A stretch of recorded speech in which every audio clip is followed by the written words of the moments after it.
بسم اللہ الرحمن الرحیم۔ کہتے ہیں کہ کسی جگہ پر بادشاہ نے 3 بے گناہ افراد کو سزائے موت دی۔ بادشاہ کے حکم کی تعمیل میں ان تینوں کو پھانسی گھاٹ پر لے جایا گیا، جہاں ایک بہت بڑا لکڑی کا تختہ تھا، جس کے ساتھ پتھروں سے بنا ایک مینار، اور مینار پر ایک بہت بڑا بھاری پتھر مضبوط رسے سے بندھا ہوا ایک چرخے پر جھول رہا تھا۔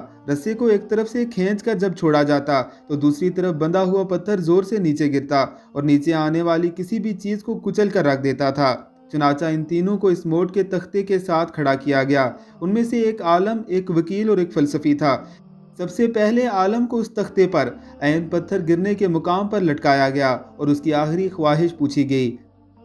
عالم کہنے لگا کہ میرا خدا پر پختہ یقین ہے کہ وہی موت دے گا اور زندگی بخشے گا، بس اس کے سوا کچھ نہیں کہنا۔ اس کے بعد رسے کو جیسے ہی کھولا تو پتھر پوری قوت سے نیچے آیا اور عالم کے سر کے اوپر آ کر رک گیا۔ یہ دیکھ کر سب حیران رہ گئے۔ عالم کے پختہ یقین کی وجہ سے اس کی جان بچ گئی اور رسہ واپس کھینچ لیا گیا۔ اس کے بعد وکیل کی باری تھی۔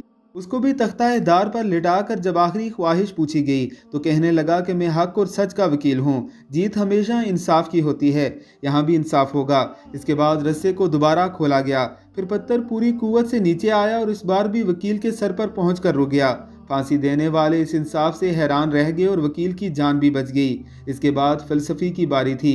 اسے جب تختے پر لٹا کر آخری خواہش پوچھی گئی، وہ کہنے لگا کہ عالم کو تو نہ ہی خدا نے بچایا ہے اور نہ ہی وکیل کو اس کے انصاف نے۔